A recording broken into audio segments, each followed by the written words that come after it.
Welcome to the latest episode of the Real World Nutrition Podcast. This is episode 226, Why Nutrition Basics Still Matter, a real-world approach to nutrition, education, and wellness that actually fits real life. Hi, everyone. Welcome to another episode of the Real World Nutrition Podcast. I'm Shelley, registered dietitian and founder of Real World Nutrition. And that opening title, what a mouthful that is. But I want to talk about this today or mention this today. This episode is different from my usual content because I want to take a step back, acknowledging that this is episode 226. Been doing this for 5 years, and with so many listeners that have been around for a long time, but people who may be new to this as well, maybe not going back to older episodes, give you a reintroduction about real world nutrition, my philosophies, and how I approach things with regard to my work. And again, just want to reinforce what I share and don't want to assume that people know my background.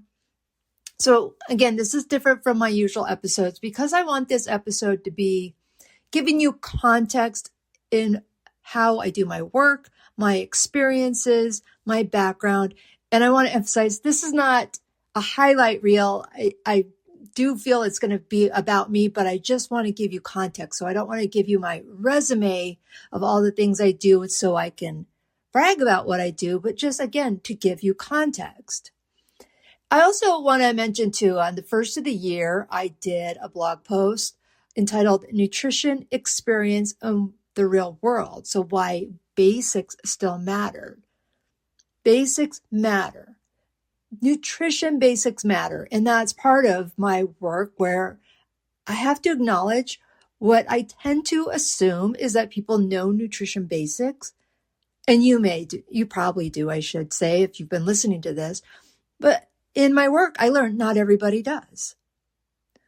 So I want to just frame this that, hang in there with me. I want to explain a little bit more. And again, this approach of recognizing or learning about the basic is not because I'm a dietitian. A lot of people can learn and know about the basics of nutrition without having my credentials, but how I apply that information to individuals. All right, so let me start with the foundation, what real world nutrition actually means. When I came up with this, and I used to have, and you'll still see it here and there if you're looking anywhere on my website or in my past work or on social media, eat, live, be well nutrition. Because I thought, people need to eat well, to live well, so the physical activity and the sleep and that sort of thing, to be well. Well, a lot of people couldn't remember that, the eat, live, be well, or eat well, live well, be well. And I was going around and really at my core, I want people to not have restrictive or temporary approaches to eating, but learn how to navigate eating and living healthier in the real world. So I see so often people have these temporary things where they're going to do this for 30 days or do this until the vacation or do this until the event or lose weight and restrict and do this until, and then go back to what they used to do. And real world is, somebody's going to come and visit and they want to go out to eat and you're not going to turn them down because you're saying, oh, today's my fasting day or I'm restricting today or whatever it might be. Nutrition needs to work with busy schedules. It needs to work with limited budgets. It needs to work with various health conditions. It needs to work with imperfect weeks. It needs to fit our real world experiences. So many people that I know and work with have busy schedules, myself included. A lot of the populations that I work with have limited budgets. Many people come to me after they have a health condition, and we can work on an approach to manage that health condition sometimes reduce the risk of it happening in the first place, so before they have the health condition. And then these imperfect weeks. There's going to be times where no matter how well you plan, there's going to be times where you're going out to eat multiple times. And I don't mean to label them as imperfect weeks because, one, there's never a perfect week. But people have this idea that if it's not all or nothing, they've done something wrong. And this is why I really encourage flexibility more than rigid plans. Anybody who's a dietitian knows this. We get asked a lot. Give me a meal plan. Just give me a meal plan. I need you to write me a meal plan. We don't usually do that. Most people think dietitians will write meal plans for them. Some will. Most of us won't because that's not realistic. So let's just step back for a minute and give you an example. If you asked me for a meal plan, I wrote one for you, 4 weeks, 2 weeks, whatever it might be, a meal plan. I hand it over to you based on all your information that I got from you. I've got 4 weeks, breakfast, lunch, dinner, snacks, all these things. And then you get it. And after a week and a half, you're like, I'm tired of this. I want to go out. I'm tired of this. I want to do something different. I'm tired of this, or I don't like this food that she put in my meal plan. So one of the things that I do when I work with people is I give them a nutrition blueprint. That's part of packaging that I do. And it's a framework. So I say, based on all this information I gather from people, for your first meal of the day, have a fruit, a protein, and a whole grain. And then it's choose from a list of all kinds of foods. That's not all inclusive. But anyway, that's just one of those things it's life doesn't allow us to have these rigid plans. We get sick. We have people come visit. Plans change. So what I like to emphasize is consistency over than having this intensity of having everything being exactly this way. So consistently eating fruits and vegetables, consistently eating every so many hours based on your specific needs. So you don't have these times where you're starving and then overeat afterwards. Consistency in getting your rest, getting your sleep, getting your recovery, getting your fitness in, and the overall eating plan that supports that. And then the other thing is, no matter how much people know or think they know about nutrition, there is almost always more education that people can get about nutrition. So I work with people who have been doing all kinds of dieting or approaches to nutrition for decades. And I find that based on my experiences as a dietitian, I provide them more context, more information, and they understand things so much better and why they're feeling a certain way, or that it's okay that they don't like leafy greens or cruciferous vegetables. We'll figure the other things out. And not having shame if you don't like kale. I don't. Not having this fear-based messaging like, oh my gosh, you're doing things wrong, because boy, social media has just made things so much more complicated. And I'll just say harder, because when working with somebody rather than just helping them move forward, a lot of it is clearing up the dumpster fire of information that has come from social media that is just so objectively wrong. And it's really, I hope I do this with compassion, help with educating, listening first, listening to the individual's concerns or what they've heard or where they heard it from, and providing clarity on some of those messages, or a lot of cases correcting misinformation. All right, I'm going to give some professional background here, not giving you my whole resume or CV because that thing is ridiculously long, and when I have to bring it down to a page or so, it's hard. All right, so as I said, I'm a registered dietitian nutritionist. So to make that clear, registered dietitian was the credential that I got 25 plus years ago with the exam and all that good stuff. And over the years, my credentialing agency, the Commission on Dietetic Registration, said, let's go ahead and we can call ourselves registered dietitians or registered dietitian nutritionists. So RD or RDN They are the same credential. Nutritionist is not a credential. There are people who can do a weekend course online. It's not regulated. People can do 6-month courses. They can do nothing and call themselves a nutritionist because they did their own research or studied their own self-study. So I just want to make it clear. I do call myself a registered dietitian nutritionist, but a person who is a nutritionist may not have the credential. I hope that makes things a little bit more clear. If not, certainly reach out. I'll give you the info there. And as I said, I've been doing this for 25 years. When I say founder of Real World Nutrition, this has evolved over several years where I can't even remember how long it's been since I've been going by Real World Nutrition. I'd say 8, maybe 10 years now. It could be a little bit off on that, but I've been a business owner back to the Eat, Live, Be Well. Gosh, back in 2008, I think it was. I do right now in my work of Real World Nutrition. I do individual counseling. I work with people one-on-one, mostly virtual, and I've worked with people across the country. I do content creation as one part of that work. So content creation from these podcasts. I do blogs 3 times a week. I do other content creation on my website, various ebooks. I have a membership program. I have a course content that I've created. I'm working on not all kinds of downloads. I have a lot of content that I'm working on putting together as bundled downloads. So that's part of something. If you go to the website and you can find that there, navigating around. I'm still uploading a lot.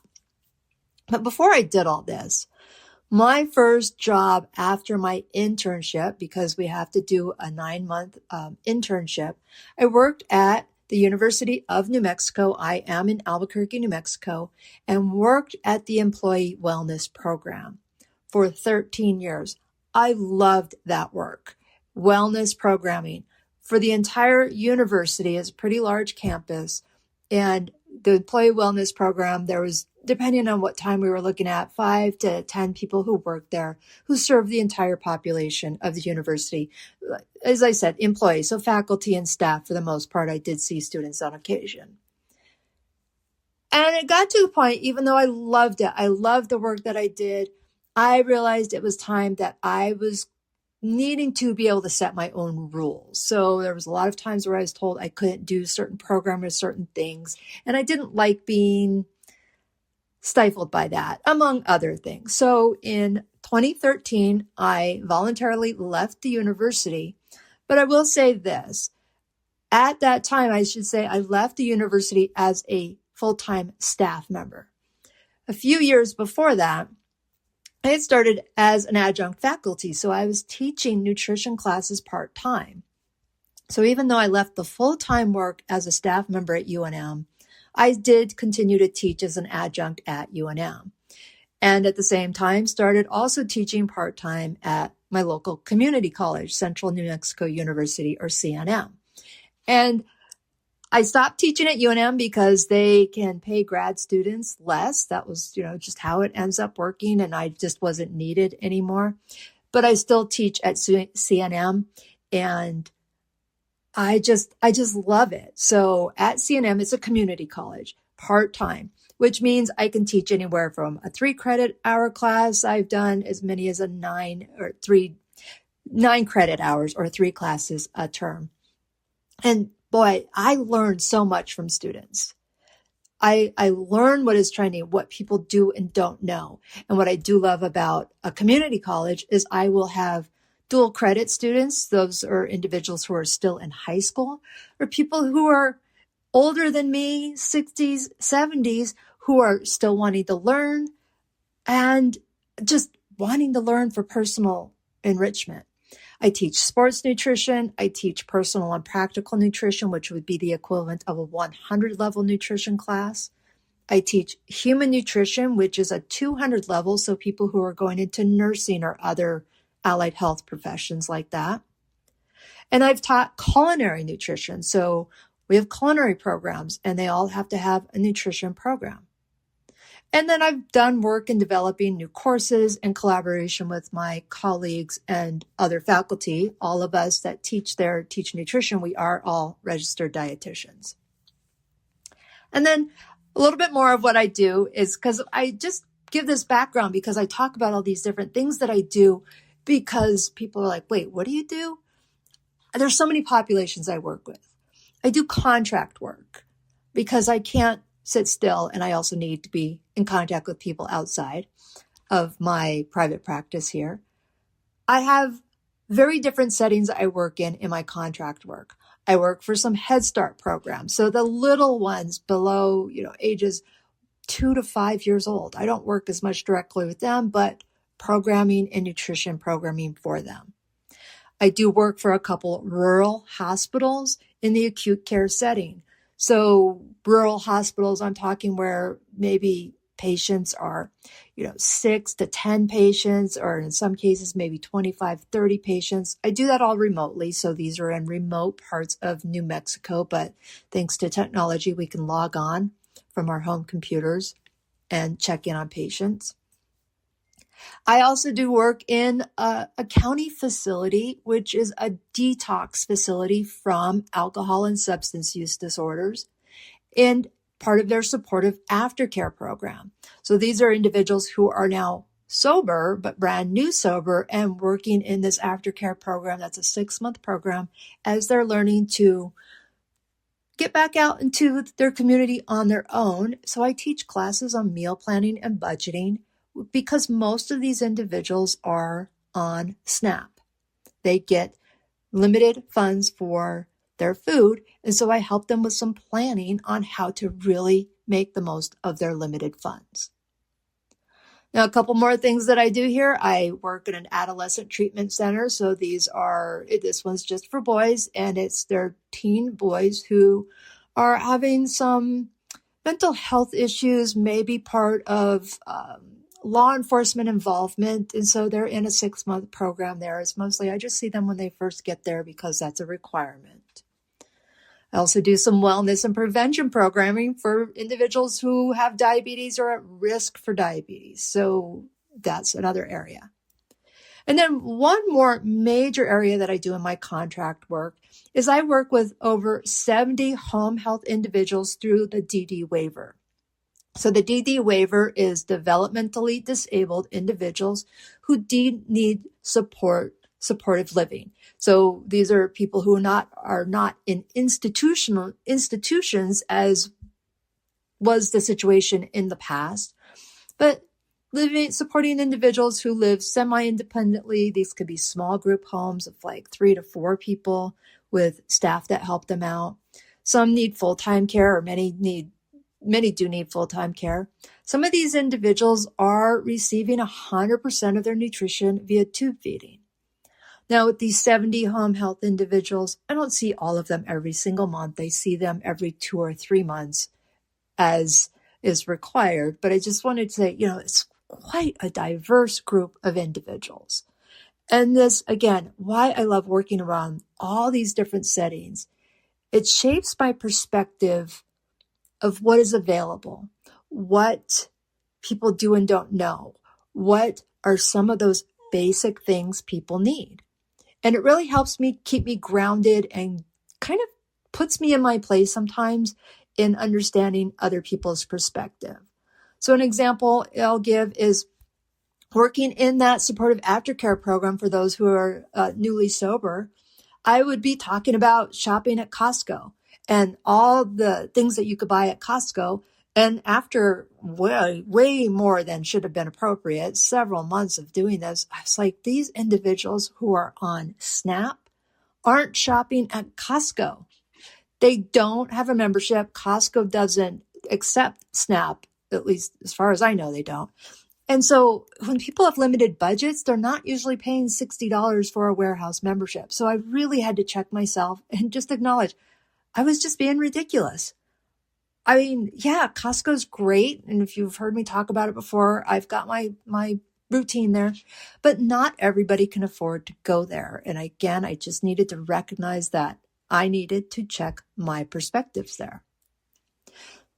So what I do want to say, though, is what all these settings have in common, regardless of the setting, whether we're talking college students or people who are very well understanding about shopping and that sort of thing. The same things show up again and again. The basics. Understanding that carbohydrates are needed, fat is needed in appropriate amounts. We don't need to overdo protein, but get adequate protein. People want to feel better. They want to function better and live their lives. And one of the things that I learn every semester from my sports nutrition students is most people, I should say, in that setting, don't know that there's a connection with exercise and that food provides fuel for that exercise. So nutrition has to be adaptable to ability, access, cognition, and support systems. If I have somebody who needs other people to shop for them, provide the food for them, their support system needs to know how to shop as well. And this is the thing. No single plan works for everyone. It would be so awesome if everybody had the same plan, but that's not how it works. I have some people that need to lose weight. I have some people that need to gain weight. And sometimes those individuals that need to gain weight are more challenging because people have this mindset that they need to restrict certain things. But in all of these things, extremes and trends, without fail, don't work in real life. So doing a highly restrictive diet is temporary. It's not sustainable. Having these very extreme situations of eating, not sustainable. Now, when I say extreme, I'm not talking about the individual has to be tube fed for the rest of their life. It may sound difficult for some people. I used to think this, but seeing them, they're fine. They're fine. And whether they miss it or not, I don't know, because most of the times those who are getting tube fed, I have limited communication with them just because of the situation. But for those who do want to enjoy food, want to enjoy the experience, but also want to balance their health, it is possible. I love food experiences. My travel is really, in a lot of ways, based on the food experiences. I want to travel to some place and I'm disappointed that I only have 4 days. That means there's like max 8 restaurants I can go to, if that. So, but at the same time, I'm a healthy individual, so it can happen. It's not a one or the other. So my role here, the point of me doing what I do, teaching content, and the role of this podcast. I do say teaching. People don't like that term, teaching. I just want to spread the accurate information. Teaching and podcasting matter as much as the clinical work. Teaching, as I said, I love it. I do mostly online teaching. Distance learning is what it's called. But last summer of 2025, I was back in the classroom and I loved it. The interaction and the expressions and, people able to ask me questions in the moment is so rewarding. Providing clarity is so rewarding. So that's part of what I share in the podcast. These things that I see online that I learn from students interacting with the public, the things that are so, I shouldn't say unclear, but can be potentially confusing. Nutrition is not black and white. And there's the clinical work. I learned, there's all these individuals who are having challenges with things. Nutrition may not be the primary thing. If they're there for COPD exacerbation, or that's exacerbation of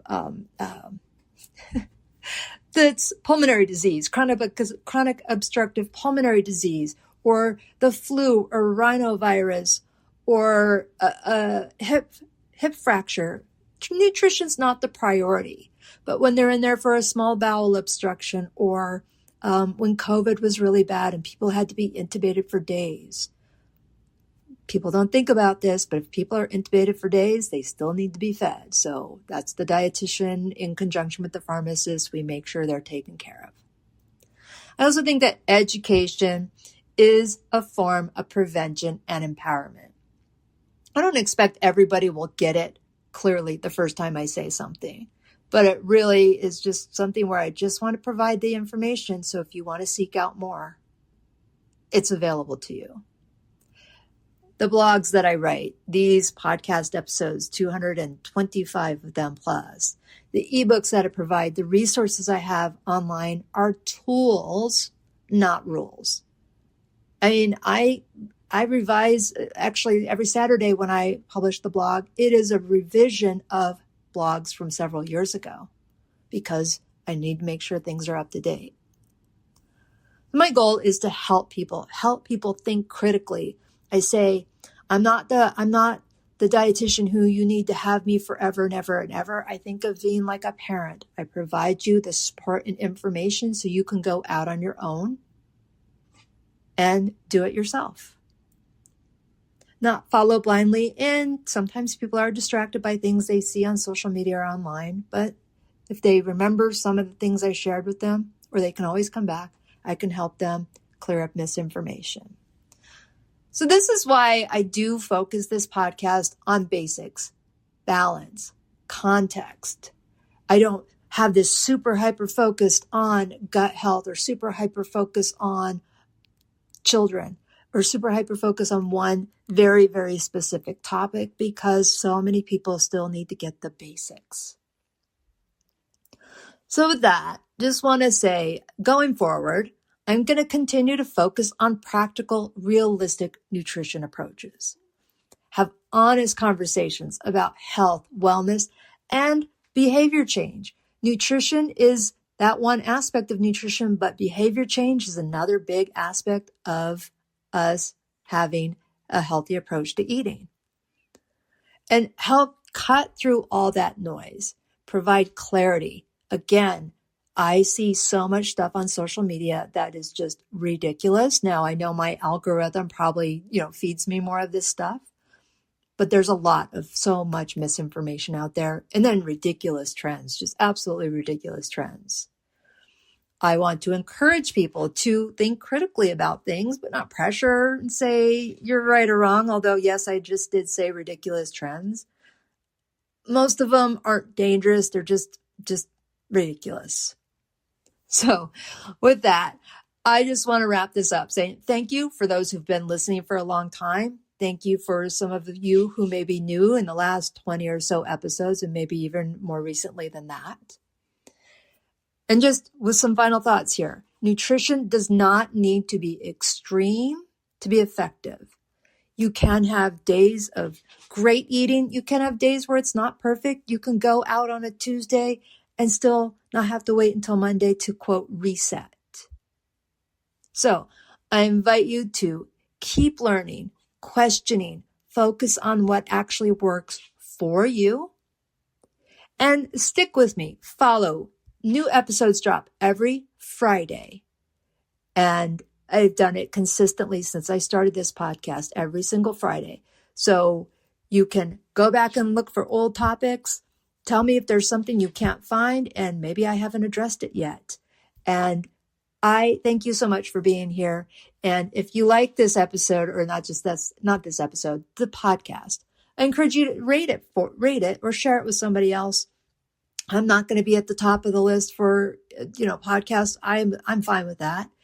But I just want to thank you so much for being here, listening all the way to the end of this. And with that, until next week, take care and bye for now.